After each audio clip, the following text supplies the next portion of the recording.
আরও একটি অবিশ্বাস্য প্রত্যাবর্তনের গল্প লিখল আর্জেন্টিনা। নকআউট ম্যাচে একের পর এক দুর্দান্ত প্রত্যাবর্তন যেন এক অলিখিত নিয়ম বানিয়ে ফেলেছে লিওনেল মেসিরা। ইংল্যান্ডের হৃদয় ভেঙে টানা দ্বিতীয়বারের মতো বিশ্বকাপ ফাইনালে উঠল বর্তমান চ্যাম্পিয়ন আর্জেন্টিনা। মারামারি আর ফাউলে ইংল্যান্ড আর্জেন্টিনা ম্যাচের প্রথমার্ধ শেষ হয়। প্রথমার্ধে সব মিলিয়ে ফাউল হয়েছে 19টি, যার 12টি করেছে আর্জেন্টিনা, বাকি 7টি ইংল্যান্ড। অন্যদিকে দুই দলের কেউই লক্ষ্যে কোনো শট রাখতে পারেনি। তবে দ্বিতীয়ার্ধে ম্যাচে পরিবর্তন আসে।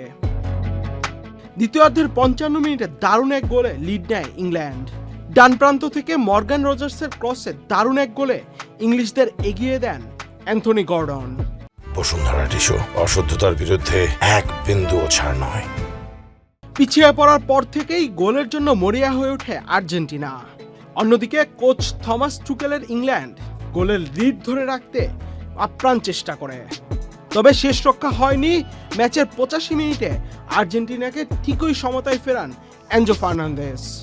ডি বক্সের বাইরে থেকে দারুণ এক শটে গোল করেন চেলসির এই তারকা।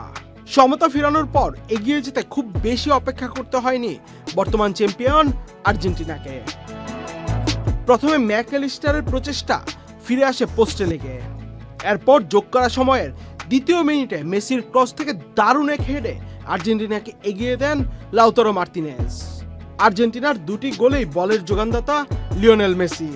শিরোপা ধরে রাখার মিশনে রবিবারের ফাইনালে স্পেনের মুখোমুখি হবে আর্জেন্টিনা।